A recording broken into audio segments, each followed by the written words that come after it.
So, all right, ladies and gentlemen, and welcome to another episode in the Mental Candy podcast. And today, I have a real treat for you, all the way from Las Vegas, Chris Champion. Thank you so much for tuning in today. Alexander, thank you. I appreciate you and your time. Awesome. I'm so excited about this conversation. It's really interesting how we met. And I think it was like 2 weeks ago. And I realized one thing where you are extremely good at, and this is connecting people and edifying people, that people are excited when they meet each other. But before we go into all your strategies, do you want to tell a little bit about yourself? Like, what is your background? Is it always, how did you get into such an amazing networker? So I think entrepreneurs have a DNA that makes them different from other people. Like, not everyone should be an entrepreneur, but some people, I'm not kidding you, I think they're born, there's something inside of them that makes them want to be an entrepreneur. And it's something that also is inside their mindset. Like, they think differently, they act differently. They don't look to punch a clock and make a salary. They look at the opportunity to create and build and make something amazing. Now I'm gonna go back a little bit in time. When I was 9 years old, I grew up at 54th and Justine in the city of Chicago, heart of Chicago. And my grandmother raised me, and we didn't have a lot of money. So all the kids in the neighborhood had a Schwinn bicycle with the banana seat. You know, the bikes with the banana seat, the big long banana seat? Well, whenever me and my friends went to the park to play, they would ride their bike and I would have to run and keep up with them. And more than anything in my life, at that point in my life, I wanted a Schwinn banana seat bicycle. I wanted one so bad I could taste it. And one day, this company, by the way, shout out to Totino's Pizza. I hope they're still in business. They came to my school and they did a fundraiser where if you sold 3 packs of pizza, you got a chance to raise money for the school, some sort of program, new bleachers or whatever. But you also got prizes for how many you sold. And you could literally, use the points to win a prize. Well, when they opened up the prize sheet, there was a sheet of paper. Right in the middle of the sheet was a picture of a Schwinn bicycle. And you had to sell, like, I don't know, 60 pizzas, 63 packs to get the bicycle. And then there was other prizes around that were less points, like a volleyball net, a basketball, a football, all these other things that took less points. But in the middle was the Schwinn bicycle. And all I could see was sell pizza, get bicycle. Sell pizza, get bicycle. So they gave us a sheet and they said, hey, the contest, the contest is going to run for 2 weeks. And we're super excited to help support you with pizza. Everyone likes pizza. Just go door to door. They give us this little thing to read off to people who went door to door. So I literally that day ran home from school, went door to door in my neighborhood and started reading this bullshit thing that they gave us. And it wasn't working. And it was like, hey, I'm from my school and we're raising money and could you buy 3 pizzas? And people were like, fuck off. I don't want to buy pizza from some kid going door to door. I'll get it from the grocery store. So finally I realized, okay, this sucks. At 9 years old, I realized whoever wrote this, they suck. So the next door I went to, I actually knew the lady. And I said, hey, I just want to let you know, I'm trying to get a bicycle. And in the middle of this page is a bicycle, and I need that bicycle. And everyone in the neighborhood has a bicycle, and I don't have one. Now, my school is selling pizzas to raise money for some bullshit. And if you could buy some of these pizzas, you're going to eat pizza anyhow. It'll help me get to this bicycle. And I would appreciate it if you bought some pizzas because everyone loves pizza. And I literally kept using that line. Everyone loves pizza. And that was it. I would shut up. And literally I had people buy 3 packs, 4 3-packs, whatever, just because, not because they were buying one pizza to get rid of me, because they knew my goal was to get the bicycle. And they were helping me get my bicycle because they saw inside of me a young entrepreneur hustling, not begging for something free, but saying, hey, if you help me, I can work to earn this bicycle that I can't afford. Long story short, the most packs ever sold in the history of that promotion was 333 3-packs. I went in a 4 square mile. I sold 333. I literally took a marker. I crossed out the bicycle, the volleyball net, the basketball, the radio. I crossed every prize off that sheet of paper, and I sold enough pizzas where I literally got every prize off of that. In fact, It was so stunning. The most pizzas ever sold were 68 in the history of that promotion. I did 333. The company, the pizza company, actually called people to see if they actually bought the pizzas, and they weren't being lied to. And they like did a survey, and they're like, "Are you sure you want these pizzas?" Yeah, the kid's got going for a bicycle. I'm going to eat pizza anyhow. Seemed like a good idea, and they literally couldn't believe it. So the owner of the pizza place came to my school personally, and literally said, "We're going to award Chris. This is the greatest thing we've ever seen. Blah blah blah. He's getting the bicycle and all these other things." Well, I won so many prizes that I was 9 years old that I literally had to have the pizza company take a truck driver and drive all my prizes home with me. But I needed a freezer truck to drive with me as I delivered the pizzas, because 300 pizzas, I didn't think it through. They didn't think it through. Why would you give a 9-year-old kid 300 pizzas, 3 packs, to deliver to people in May? Which, by the way, May in Chicago is very warm. It's a warm time of year. This story takes a weird turn, by the way. So me and the freezer truck driver, we delivered all the pizzas to everybody on my list. That took us till 11 o'clock at night. But guess what? At 3 o'clock in the afternoon, people are still at work. So I had to stick their pizzas in their door in the summertime. Guess what happened? Squirrels came from everywhere, and they started eating the pizzas because they smelled the pizza in the doorway. So long story short, the next day, my school teachers called me to the principal's office, and the owner's there again from the pizza company. I'm thinking, oh, this is great. He's going to give me another prize. And he yells at me. He's like, "What were you thinking?" And I'm like, "What are you talking about?" He's like, "You know how many people called us? There were rats and squirrels in their doors when they came home from work eating their pizzas. Who in their right mind puts a pizza in the doorway on a summer day?" I'm like, "Whoa, whoa, whoa, buddy. What did you think I was going to do? Like, nobody was home for work. I had to deliver 300 pizzas with your truck driver. You gave a 9-year-old kid a responsibility. Should have given coupons, you idiot." I didn't say that. Long story short, the moral of the story is, at 9 years old, I realized very quickly that as an entrepreneur, I could control my destiny. I could literally do anything I set my mind to, even the impossible. And that was when I started realizing very early on I was an entrepreneur. Nice. Did you ever have a job? Did you ever work like a regular job when you were So maybe it's 18, funny. 19? So I had a job working in a restaurant once, and that was fun until I got fired because the owner was absolutely insane. Long story short, I started realizing some guy that pays you to work and pick up dishes from a table at a restaurant, they think they actually own you as a human being. And at like Mm. 16, 17, I realized I'm not working for that idiot. That guy's an idiot. He got mad at me because I would literally pick up the plates and dishes from 2 tables instead of one, and then go and running back. I'm like, "Hey, asshole, there's only one plate and one glass. I'm going to go get the other table and kill 2 birds with one stone." He's like, "That's not how we do it. You pick up one table, you go to the dishwasher, you go to another table and pick it up." I'm like, "Yeah, that's the stupidest thing I ever heard in my life." Long story short, I learned very early on that as an entrepreneur, you sometimes see things differently than other people. So, like, some guy says, "Hey, do it like this." And you sit there and say, "Well, guess what? I can do it a little bit better if I do it like this." And then that's literally what separates entrepreneurs from people that are in the job market, people that Mhm. are bosses. Mhm. But what happens after the restaurant? So you worked in the restaurant, then you realized there's nothing for you. What Yeah, was the so next step? at the age of 17, I started working for a company selling timeshare. Are you familiar with timeshare? Yeah, that's more a common thing in the States, but it's not so very not spreaded in Europe. It's like where you sell memberships for hotels, right? It's similar to that.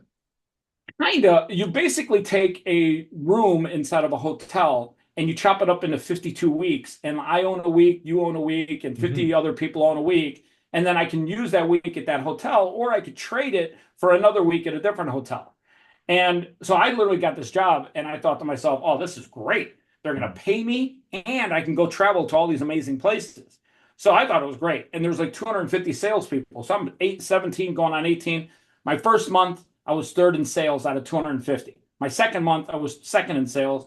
The third month, I was number one in sales. And that night, I got a guy and his wife that sat down with me as one of my prospects. And he was like, "Listen, buddy, you are a great salesman." He goes, "Have you ever thought about becoming a commodity broker?" I'm like, "No, sir, I'm selling timeshare. Can we get back to the timeshare?" He's like, "As a commodity broker, some guys in my company make $250,000 a year. When he said that, I said, fuck the timeshare shit. What are you talking about? And I literally learned about commodity brokering. And I was a commodity broker from 18 at the time, I was the youngest commodity broker to pass their Series 7 examination. So that was a big deal for me. What is a Actually, commodity Series broker? 3. Sorry, Series 3. What is a commodity broker? Um, Gold, soybeans, treasury bonds, everything Okay. that trades on the commodity markets. You got Okay, yeah. stocks, where you can buy stocks, and then you got commodities where you can trade the price of commodities. Like gold, Oil, silver. Yeah. oh yeah, oil is a commodity that trades. Bonds, treasury bonds trade. Everything that's a commodity. So and you Corn, were, but soybeans. but how does it work? How do you really make money with that? So you sell basically how people. I was selling in people on investing in the commodity market. So Mhm. back then, we were going through a boom in a soybean market. The soybean market was going up, partly because there was a low supply and shortage. And then oil, I don't know if you remember, but back in the day, oil used to only be like $14 a barrel. Then it went up to 60 because of the oil crisis, blah, blah, blah. So you could Mhm. trade those commodities just like you could trade stocks. Okay. How long did you do this for? I did that for 6 years. So Okay. I was from 18 to 24. And what did you do after 24? I worked as a DJ in a strip bar for 2 years. I learned I kind of got burned out of commodities for a while, and I Okay. wanted to do something else that gave me a little bit of joy. Hard rock and roll and strippers. Okay, nice. And then did you go back to commodity broker? No, I just I got involved in a variety of software companies that I launched. Yeah, I think most of my entrepreneurial drive has been involved in software and project management. I love the way that software scales at such an incredible pace, more than any other business I've ever seen. If you look at some of the richest people in the world, it's the software that's ultimately helped them become rich. What was the first software that you built with your people? God, let me think. It's funny. If you go to YouTube and you type this word JUNOWALLET, it was Mhm. one of the first gift card wallets ever created. And we literally gave people rewards for downloading new apps, taking surveys, the whole 9 yards. And that was in 2008. And we built the largest mobile wallet back in the day when literally there was no such thing as sending a gift card digitally to a mobile device. Mhm. And then Amazon was, quite popular on our wallet. We did 90% of our gift cards transactions with Amazon. Okay, interesting. Yeah. And you sold that. Did you sell the company or did you just Yeah, step we out exited of? in 2014. And yeah, funny thing is, right as we were exiting, we were implementing Bitcoin as a wallet, as a part of our wallet. And if we didn't sell that company and continued that path, it would have been amazing because yeah, it was crazy. But we were just implementing Bitcoin when we exited. Nice, interesting. So when you collaborate with somebody and when you create a software, are you the guy with the entrepreneurial spirit and then you have the other people they're good at coding, or are you also good at coding? Or So how do you I combine? understand code Mm-hmm. and I understand code, but I don't have the patience for code. Mm-hmm. And there's two types of mindsets when it comes to software. I've literally figured it out that there's two types. There's the one side that's doing code, and they have to have a strict set of mindsets where they can understand obstacles and literally focus right through. They have to be very, very focused, very, very lineal. And then there's the business side, the business development side where you have to understand that the code has to ultimately lead to revenue or growth of some sort. So Mm-hmm. I'm mostly on the project management and the business development side. But both of those sides have to communicate well with each other. And you have to understand how to communicate with developers because developers, they have a mindset that's different from people that are in business development. They don't like to be pressured. They don't like to be done. They like things very organized. And being able to organize things and understand that, hey, these are the milestones that we're going to set, and this is the way we're going to have accountability on a daily basis. And that's the stuff that you want to give to developers. They like to have everything nicely packaged. Whereas business developers, they're more colorful, they're more exotic, they're more aggressive. And I try to like literally understand people's mindsets because at one point, I went to over 60 Tony Robbins events. And one of the things that I learned about is that everyone's mindset is different. But if you're going to build a great company, or if you're going to have success in life, you have to be able to communicate with people and understand their mindset. And if their mindset is one way, you got to feed them information in such a fashion that they ultimately absorb it. And if you go after a developer very aggressively and say, hey, we got to get this done right now, we got to get this done right now, they'll tune you out. They'll be like, listen, I don't need this. I can go work for Google or Microsoft or Apple. I don't need to be chasing some guy's dream with him. I want information given to me in an orderly fashion. Okay, but this is still your bread and butter until this day, right? Selling software.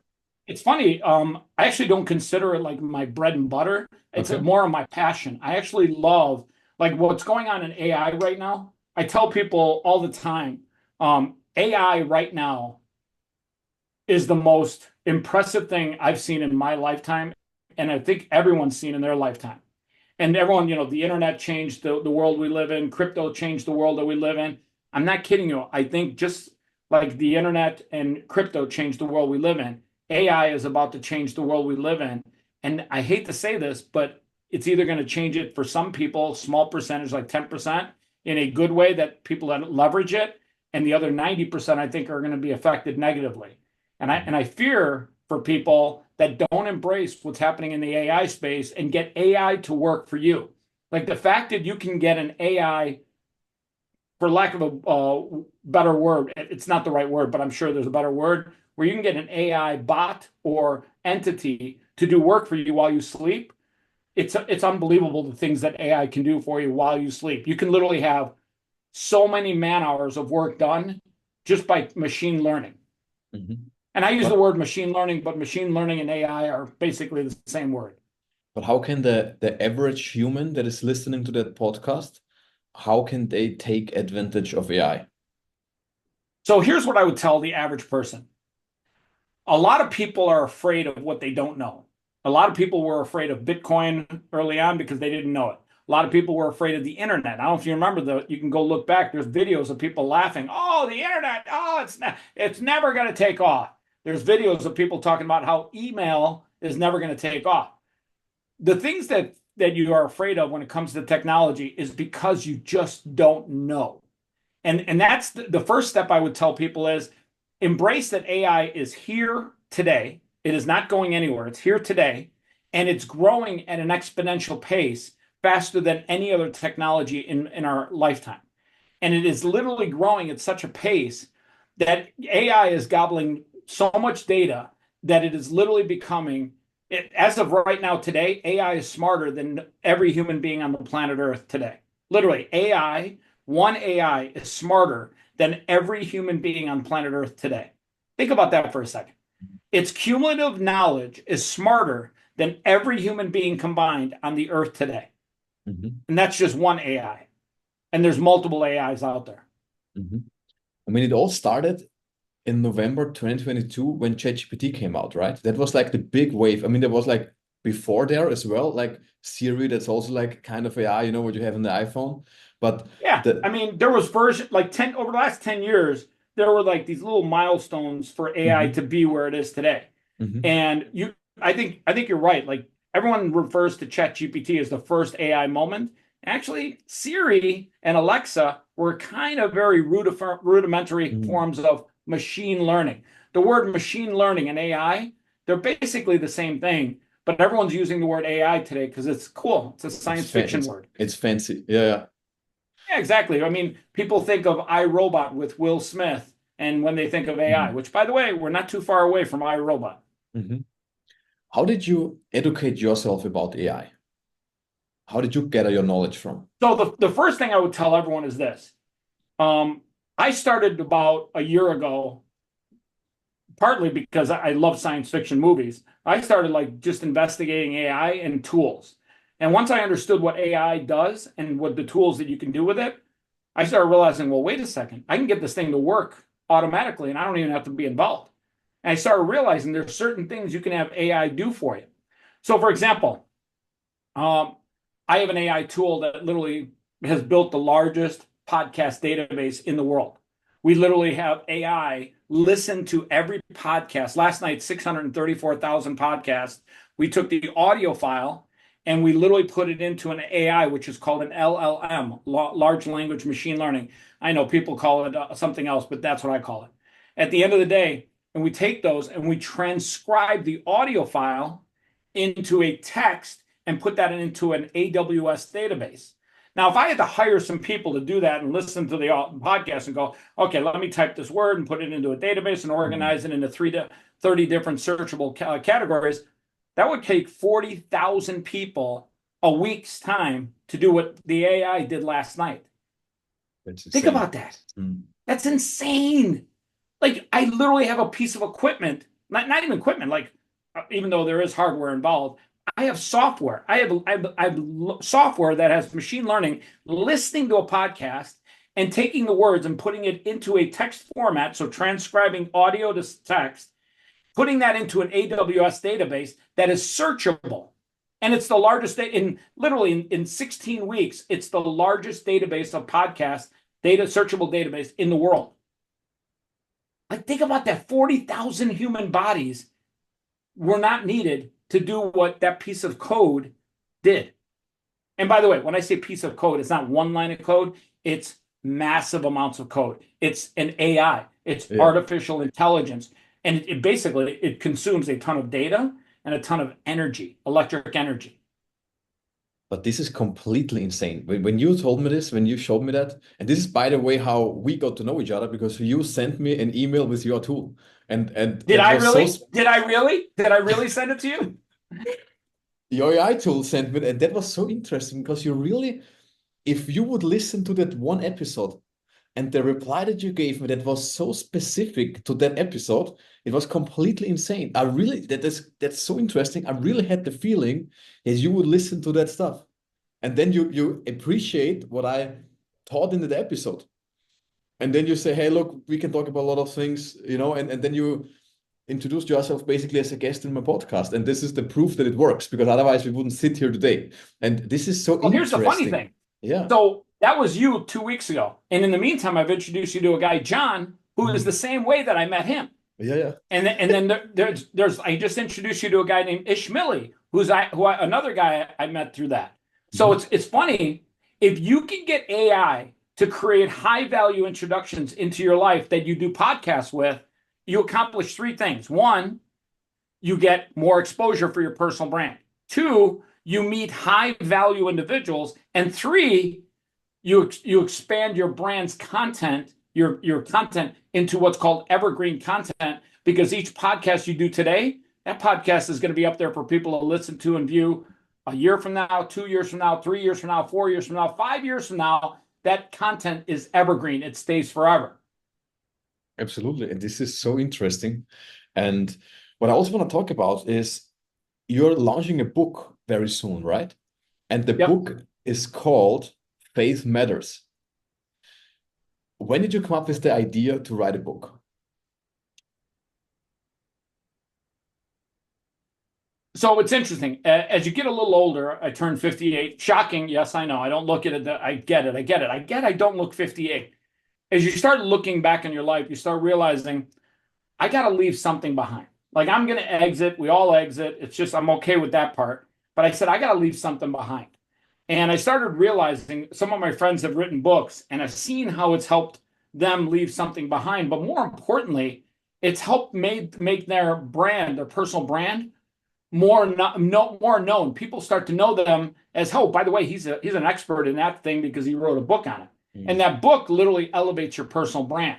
So I started writing a book called Faith Matters, which is interesting because my next book right behind it is a book called Zero Fucks, which is hilarious because I explain to people that they both are different subject matters, but they come from the same person.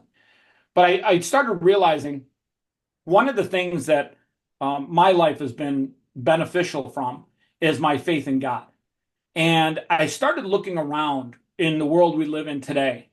And I started looking around and realizing that the average person in America today, on such a scary level, is losing faith in themselves. People are afraid. people they just don't have confidence in themselves. They don't have faith in themselves. But And why is that? Why do you think that is? I'll tell you why. I'll tell you why. I've actually figured this out. I think I figured this out. At least in my opinion, I have. When we're born, born and brought into this world, I believe this in 100% of my soul. I believe this to my 100%. God whispers in our ear,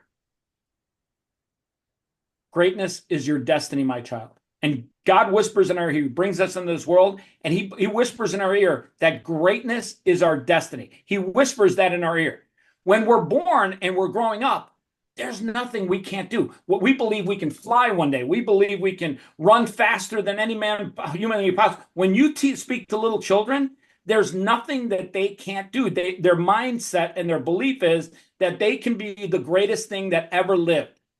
And over time, between teachers and the media and the content they absorb, they let the world tell them, oh, you can't do that. You can't do that. You can't do that. You can't do that. You can't. And after a while, the world around you tells you what you can't do. And you stop having faith in yourself. You stop believing in yourself. And as people stop believing in themselves, they start accepting themselves as being lesser than everyone else. They start believing themselves as being less capable of greatness. And I tell people in my book that God wants you to be great. He's your biggest cheerleader. And you have to become your biggest cheerleader. You have to have more faith in yourself than God has in you. And nobody around you, it's, people sometimes look for a girlfriend to boost their esteem, or they look for their family to cheer them on, or they look for somebody else to cheer them on. Nobody is going to cheer you on more than you are yourself, other than God. God wants you to be great, and he brought you into this world to do something great with the life you've been given. And when you believe that, when you start believing that, your whole life changes. There's nothing you can't do. Whatever you set your mind to it, you can do it. And that's what I talk about in my book, is not so much faith in God, even though we touch upon that. It's about having faith in yourself and how that can change the entire path of your life. And when people start believing in themselves so much so that nothing is impossible, when that happens, life changes. It changes on an epic scale. When you start believing that there is nothing you can't achieve in life, mark my words, your life changes like never before. Yeah, this is so interesting, huh? Even when you observe kids, how they behave, how motivated they are, how curious they are. And then what happens over time, they get influenced by the things they consume. And then they hear you're not good enough, everybody except you can't do this. And then you stop believing in yourself, and that drags you down. And then you don't have Think about this for a self-esteem. second. Think about this for a second. You're great on social media, but on social media, it's actually horrible for kids. And I'll tell you why. A kid posts something on social media, whatever. He's got a little chubby roll on his body or whatever, and he posts a picture of himself. And I just did this today, and he's proud, he's happy he posted this picture. Then he starts looking at the comments, and all these fucking people say, hey, you're a fatso. Hey, you're this. Hey, you're that. Hey, by the way, you're not that good looking. Hey, you're ugly. Oh, did you see the size of that nose on your face? And the world around him starts telling him all these things that he's not. And they attack his faith in himself or herself, especially with girls. Like social media for girls is unbelievably tough. Even the most beautiful girls, oh, you're just a hoe. Oh, you look like us. You look like this. You look like, and for girls, it's extremely tough. So they lose faith in themselves. They lose faith in who they are. They lose faith in their character. They lose faith in their belief in themselves. And social media attacks your faith every single day. Not so much your faith in God, but your faith in yourself. And when it does that, you all of a sudden start realizing, oh, maybe, maybe all these people are right. Maybe I'm just not that good. Maybe I'm just not that talented. Maybe I'm just not that pretty. Maybe I'm just not that good looking. And at the end of the day, as your faith gets knocked down by notches by society around you, you have to understand after a while, you have to give zero fucks about what everyone else says. And you have to have faith in yourself. No matter what, the entire world tells you one thing, you have to be the one that has more faith in yourself than anybody else, including God. And by the way, God is always your biggest cheerleader. God wants you. God brought you into this world to do great things. Greatness is your destiny, my child. Those are the words that God whispers in your ear when you come into this world. He wants you to do something great. Now, I got news for you. People are watching this. There's a lot of people are going to say, yeah, that's for other people. For me, I just got to pay my bills and I got to make a life and I got to make ends meet. I just got to survive. And God doesn't want you to survive. God wants you to thrive. You are built to thrive. There's some people that are very successful, and then there's this whole group of people that are in between, successful and not unsuccessful. The people that are successful, the only reason they're successful, and I believe this to be 100% true, is because they believe in themselves. They believe that they are built differently. If you ask somebody that's successful, you ask somebody like Elon Musk, he doesn't believe in what everyone else tells him. He says he's going to Mars. He tells everyone every single day, I'm going to Mars, I'm going to Mars, I'm going to Mars, I'm going to Mars. Guess what? In 2 years, that motherfucker's going to Mars. When Tesla was on the verge of bankruptcy, Tesla's going to fail, Tesla's going to fail, Tesla's going to fail. Tesla's $1 trillion company today. If you listen to the people around you, you will lose faith in yourself. You have to be your biggest cheerleader. You have to have faith in yourself and believe that you're here for greatness. But how can I build my faith when somebody don't have it? So one thing I talk about in the book is if you tell yourself shit enough times, eventually you are just going to, like, it's funny. Okay, this is actually hilarious. So you and I talked about my name, Chris Champion, earlier before we started this. Yeah, exactly. And in 2018, I had my identity stolen. I came up with a pseudonym instead of using my real last name, and I thought Chris Champion sounded good. How did you get your identity stolen? What happened? Why did you that's get a whole. your... I'll give you that story later when we have time. That's a long story short. There's a lot of people in the world that if they got your name, your social security number, last 4 digits, and your birthday, they can get a lot of access to shit that you didn't have. Like, trust me, it's amazing. But I made up this social media name. And by the way, a lot of celebrities do it. I mean, Kanye West, do you really think that's his name? No. Do you think it's Ye? No, it's not Ye either. So it's actually smart to come up with what's called a pseudonym for social media. It's actually, if you have kids, by the way, it's really good for kids. So just FYI. But I came up with a name called Chris Champion. A, because I'm a sports freak. I love sports. But B, it just seemed right. C, it was easy. I just, in a moment's notice, I said, all right, that's the name I'm going to use. What I didn't realize was over the course of time, so many years now, people refer to me as, hey, champ, hey, champion, yo, champion, what's up? Eventually, people text me so many times with the word champion. I'm not kidding you. It's been thousands, if not hundreds of thousands of times by now. I have subconsciously put my mindset where I believe I'm a champion. And I have friends that have won Super Bowls. I have friends that have won Stanley Cups. I have friends, like real friends, that have won the highest level of achievement in life. And it's funny because when we talk to each other, they call me champion. And I'm like, holy fuck, this guy is a champion and he's calling me champion. It changed my entire mindset. And I realized very early on that sometimes if you put yourself in a different category and you say to yourself, I'm a champion, the more you tell yourself you're a champion, even if you just add it to your name, you add Chris Champion.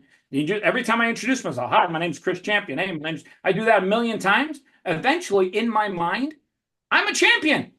I have told myself so many times that I'm a champion that literally, in my world, I am a champion. Okay. And that's one way that people can start changing their faith in themselves. Is you have to tell yourself you are destined for greatness. I tell people this all the time. I don't care if you're a mother. I don't care if you're a father. I don't care if you're a man or a woman. Whatever your goal in life is, whatever it is, I don't care what it is, whatever your dream is, tell yourself that I can do it. Tell yourself that it is possible. Tell yourself that greatness is my destiny. By the way, you're in great shape. You work out. You're a fitness person. At the end of the day, that's because you believe you are destined to be fit. You believe that fitness is good for your life. You believe that fitness is great for your longevity. At the end of the day, you are fit because of this first, not because of this second or first. Yeah, this is actually second. This is so true. Absolutely. So yeah, it's all about getting your mind right. If you get your mind right, then you can get your money right, then you can get your life right, and then you can get your entire roadmap right. But it's all when you get your mind right, everything else changes. Mm-hmm. Nice. you're really good at networking. And this was what we also discussed. And I think this is what people realize now when they watch until now. Do you have like 3 tips for somebody that is not as experienced in meeting new people? It's like, what are 3 things? What helps you So to meet new I'm going to people? give you these three, and I'm not kidding you. This is the best part of our conversation. This is gold. What I'm going to give you right here, these three things are gold, pure gold. And I guarantee you, they should teach this in school. So first of all, my grandmother raised me with a wooden spoon, and what she said, I either listened to or I got the shit kicked out of me. And one thing that she raised me up every day, very early, whenever I met somebody, she would slap the shit out of me if I didn't do this one thing. She said, when you meet somebody, doesn't matter who they are, could be the janitor, put your hand out, introduce yourself, shake their hand, look them in the eye, and say, hi, my name is Chris. What's yours? And get their name and look at them and treat them like a person. And when you get somebody's name and you shake their hand in today's society, it's a first connection. So first thing I tell people all the time, I've met people sitting in first class just by doing this. Hi, my name is Chris. What's yours? Literally, just doing that, I've met billionaires and I've made connections. And I've had people tell me over and over again, nobody does that anymore. Nobody says Yeah. hi. Nobody introduces themselves. We live in a society where people are more interested in taking a video of themselves and they call that social media. I consider social media being me reaching out and touching somebody and connecting with them. So number one, I tell people all the time, I don't care where you are. I don't care if it's the janitor. I don't care if it's the CEO. I don't care if it's the girl that's at the cash register at Chipotle. Shout out to Chipotle. I fucking love that place. Introduce yourself. Hi, my name is Chris. Shake their hand. Give them a knuckle punch, whatever. I met Shaquille O'Neal that way. Literally, everyone was like, in awe of Shaq. So nobody went up to him. I went up to him and hit Shaq. My name's Chris. Nice to meet you. And he shook my hand and we talked for like 5 minutes before he had to go. And we literally sat there and talked. And I literally gave him a good handshake. Now, granted, his hand swallowed up my entire hand, but it was funny because he literally said at one point, he's like, people don't do that anymore. He goes, nice to meet you. And he walked away and we got a Yeah. chance to know each other. And the funny thing is, literally, I'm not kidding you, there had to be, no joke, no less than 100 people sitting around in a circle with him. And it was amazing because I shook his hand and he was shocked that somebody came out and did that to him and it created a conversation. But he knew me as Chris Champion after that. Like Shaquille fucking O'Neal, who has won championships in the NBA, looked at me as Chris Champion and he was impressed that I just walked up and shook his hand. Now, the other thing too is when you do shake people's hands today, ladies, by the way, ladies, please, when you shake somebody's hand, shake their hand. Don't give them the cow udders and the milk. No, give them the whole hand. Grab it in there and get a good handshake in. One thing my grandmother taught me early on is she's like, when you shake somebody's hand, shake their hand. Grab it in there. Just get it in there and be a good handshake. For some reason, even men these days, they shake your hand and it's like, what the That's like fuck are you doing? if you put somebody a dead fish in the hand. Yeah, exactly. Like, what the fuck? It's like, are you trying to get me to milk your udders? Like, what the? I always tell, and sometimes if you like get a bad handshake, just go in a little bit deeper and say, no, let me get that. I had the luxury of shaking Donald Trump's hand. He's a master at this. If Yeah. you ever watch anybody that's ever talked about Donald Trump shaking your hand, when he shakes your hand, he pulls you in and he pulls you in like that. And that's his thing. And the funny thing is, I shook his hand one time and we both pulled and I knew he was going to pull and I hung on tight and he looked at me, he gave me the thumbs up and we took a picture together. And the funny thing is, at the end of the day, that's one of the things that I tell people is if you want to connect with people, connect with them by introducing yourself properly. Look them in the eye, introduce yourself and shake their hand, connect with them. So that's number one. What an interesting sign of domination, huh? When you shake somebody's hand and you pull in. That's interesting. His shtick. Yeah. And I wouldn't say everyone should pull people in, but make sure that when you shake somebody's hand, make sure you shake it. Like give them don't give them don't give them this shit. Just give them a good handshake. So that's number one. Number two, give people value. When you want to make connections with people in the world, don't immediately go into what you can get from them.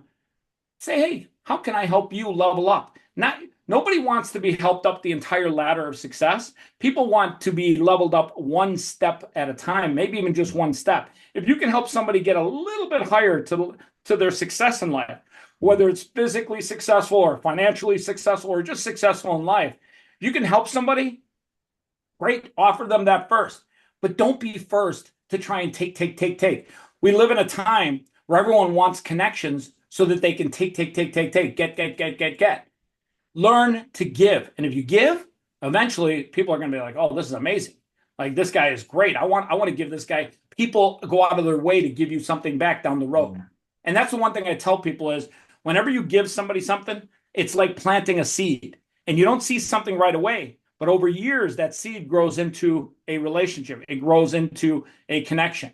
So the second thing I tell people is don't be in such a hurry to get something when you make a connection. Be in a hurry to give something. Give them something of value. Help them up one step, one little level. Give them a one level up. And if you can do that, great. And if you can't, then just make that good connection and be happy that you've got a connection.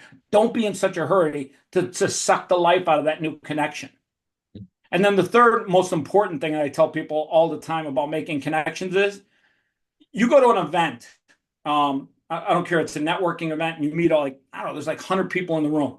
Most people want to grab business cards. They want to go home with a stack of business cards. It's like almost like a game of Monopoly. I got a bunch of business cards. When people offer me a business card these days, and it has been like this for 10, 15 years, I'm like, no, I don't want your fucking business card. Let's start a text conversation. Let's text each other.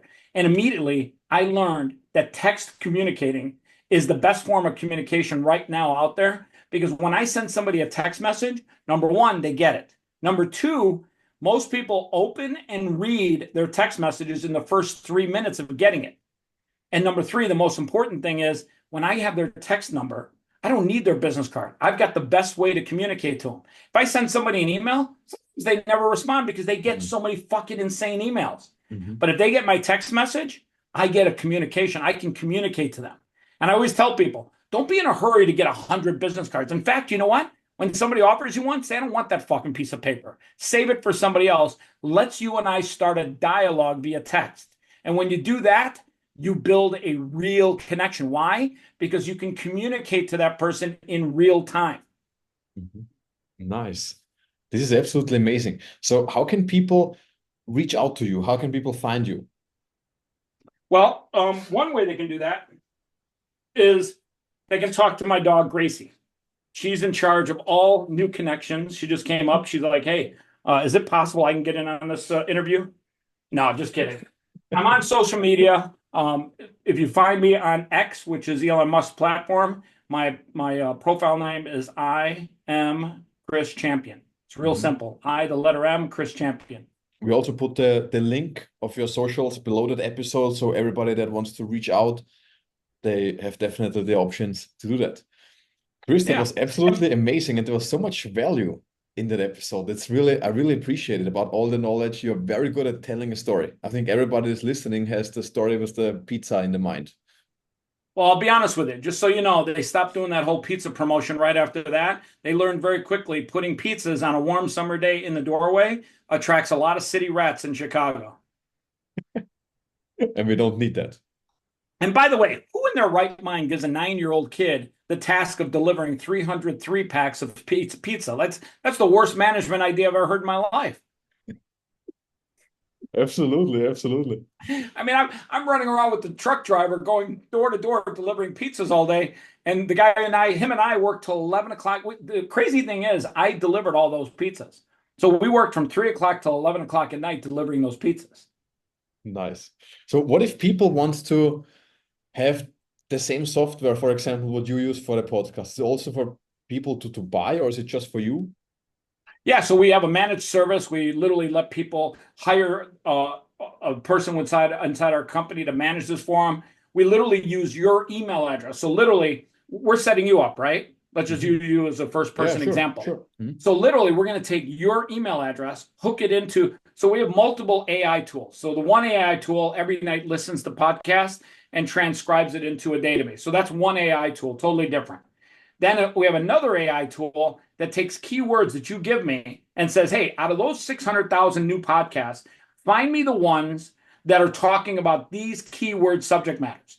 So it literally finds them. And then we have a third AI tool, which writes what's called first person email. And it literally writes the email as if you were writing it. It starts to learn your language a little bit better over time. And it writes it's called conversational email, where it takes a piece of the podcast and it literally highlights that piece of the podcast and says, hey, I was listening to your podcast. When you talked about this subject matter, I literally was blown away. And here's why I want to be on your podcast, because I think this was epic. When you do that, you create real connections. And we have the largest database of podcasts that's verified. So when I say verified, we've got all their emails, 3.875 million. We've sent an email to make sure that it didn't bounce, and we make sure that those are the only emails we use for those podcasts. And by the way, they're the emails that are listed on their podcast listing in Apple and other stores. So it's really easy to get verified emails. So we take all of those tools, and then on a daily basis, literally today I had 6 more interviews. So on a daily basis, you send out emails and you get replies. So let's say we send out 20 emails a night. You'll get probably 3 replies, and they come directly to you. We don't get involved in that conversation. That conversation is between you and the podcaster. All we do is the heavy lifting behind the scenes so that you can have those conversations. So today, this is your 7th interview that you do, your 7th podcast that you record? So I've done 3 so far, and It's 3:00, and I have to feed my dogs in a little bit. But yeah, I'll be doing interviews probably till 7, 8 o'clock tonight, my time, which is Pacific. This is insane. That's so cool. Well, here's the funny thing. I tell people this all the time. This conversation you or I are having is, how long have we been talking so far? I think like 45 minutes. Okay, great. So we're gonna talk for 45 minutes, and you're gonna take this podcast and you're gonna put it on these places, and it's gonna stay there forever. And I call that long format advertising. For 45 minutes, people are going to hear a lot of my thoughts and visions and what I'm doing, the whole 9 yards. So they're going to get to know me over 45 minutes. That podcast is evergreen content. It stays up there for 5 years. 5 years from now, somebody can learn about me and what I'm doing. Whereas if I buy an ad on Instagram, the second that ad is seen, it's gone. It disappears unless I pay for it again. So the beauty of podcasting, I tell people, listen, if your business is spending $1 on anything to promote itself, it should spend money on first podcast, second social media. Social media and podcasts are the new form of promoting your brand. And the one way we can see this is in this most recent election. Trump used podcasts like crazy. Absolutely. Kamala did a few podcasts, but was afraid to do some of the bigger podcasts because she just didn't feel comfortable. Well, guess what? For the first time in about 30 or 40 years, Trump won the popular vote. Why? Because people got a chance to know him over a long period of time. They didn't hear sound bites. They heard him talk for 3 hours with Joe Rogan. Shout out to Joe Rogan, the king of all podcasts. Absolutely. This now, is by insane. the way, when I say shout out to Joe Rogan in your podcast, you can now hit hashtag Joe Rogan. And as we give him a shout out, your podcast clips will get more views, which will ultimately get me more exposure. So at the end of the day, I tell people you should go out of your way to do podcasts. And if over the next year, let's say you do 100 podcasts, let's say 10 a month, you do 100 podcasts, all of a sudden your brand, your personal brand is going to go like this. And I'll tell you why. Grant Cardone is a perfect example. He's down in Miami with you, or actually, I think he's in Fort Lauderdale, to be honest. For years, he's been doing long format advertising on YouTube. And he keeps putting his face out there, his face out there, his face out there. Now you know his family, his kids, his daughter, his wife, blah, blah, blah. You know everything about Grant Cardone. Well, he's built such a big brand that when he goes to sell somebody, he feels like family. He feels like somebody they know. The more times you do a podcast, the more people see your chiseled chin, your workout, your energy, your science that you're talking about, mindset. People are going to be like, fuck, I know that guy. I know that guy. And that's Alexander Pfeffer. Exactly. That's the man. Exactly. And by the way, people should promote their personal brand. Alexander Pfeffer. Eventually, after a while, people are not going to forget that name. How many Alexander Pfeffers are there in the world? I only know one. Yeah, not so many.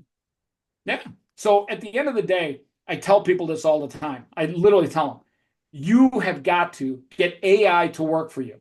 And literally for $995 a month, granted, we're raising the prices on January 1st.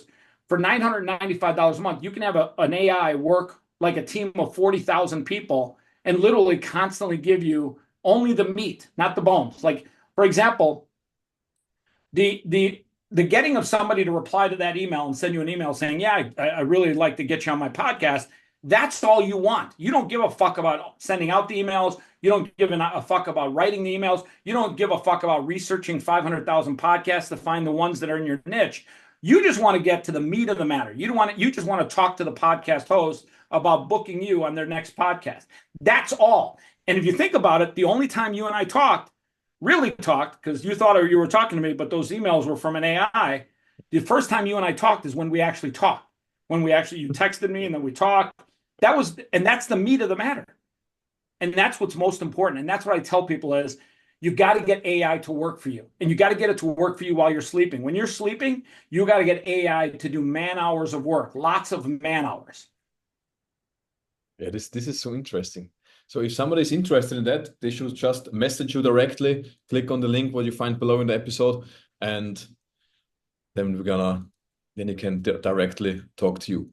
Thank you so much, Chris Champion. That was amazing, insightful, and I learned a lot. And I'm sure I by myself re-listened that episode because there are so many gems in it. It's absolutely cool. Thank you so much for stopping by Alexander, today. I will say I'm a little disappointed. You're disappointed? I'm really disappointed. I'll be honest with you. At some point of this interview, I thought we were going to do a little bit of it in German. But it would be difficult for you. Nicht so viel. Ich verstehe alles. We make another one. We shoot another one in German. Sounds good. Listen, I got to tell you, people need to learn more about what you're all about. People need to learn more about your story because literally you took control of your entire roadmap, your entire road ahead, and you literally became an entrepreneur. And the fact that you literally have embraced and grabbed a hold of the rest of your life and said, hey, I'm going to build a great life for myself. People need to hear that story. I think the best part of this interview is me getting a chance to tell your story when we do an interview together in the future. Awesome. I'm excited. Thank you, Chris. Peace out, Alexander. So